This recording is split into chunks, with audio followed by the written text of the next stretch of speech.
Being allergic to gravity is an everyday struggle. I was fainting up to 10 times a day. I would have projectile like vomiting. I am completely in bed all day. I can't leave my house anymore. And, I described it as being allergic to gravity because pretty much any positional change, your body's going to be feeling symptoms. I joined the military immediately out of high school. I started getting sick. I was telling them something's off, and they were telling me that I was fine, and they were accusing me of malingering, which means you're faking. 2018, I was medically discharged from the military. I was sick all the time, and I mean vomiting, nausea, flu like symptoms. My body was hurting, severe fatigue. I would go into the ER and I'd be just gaslit. I would be told, this is anxiety, this is stress. I've had hundreds of ER visits because of this. 6 months after that, like severe symptoms started. I got dropped off at the emergency room one day and I passed out. I was so weak, I couldn't get off the floor.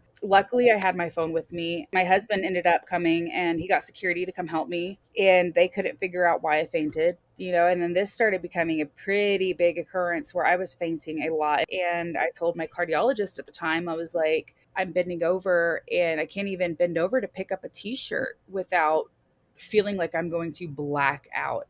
I ended up developing functional neurological disorder from all the trauma from medical gaslighting, where I was throwing up so much, my heart ended up having prolonged QT intervals. I didn't know that you can throw up so hard that it can like literally stop your heart. They were coming in telling me that this is anxiety, and I told them straight up, and I was like, hey, this is an anxiety, and if you guys don't figure this out, I'm going to end up killing myself because I can't live like this anymore. I want a second opinion, and that second opinion saved my life. This cardiologist, she recognized that a form of dysautonomia was occurring. That's when I started posting on TikTok, and it took one person with POTS to reach out to me and was like, hey, have you been like looked at for POTS? And I was like, no. They did this tilt table test and they were like, nope, you have POTS. Living with a rare condition not only affects your body, but your mind and your relationships. And it's a huge struggle. It's affected everything from eating to sleeping, physical abilities. I can't shower by myself anymore. I'm 28 years old and have to use a shower chair. I can't do anything. I am completely in bed all day. I can't even do household chores.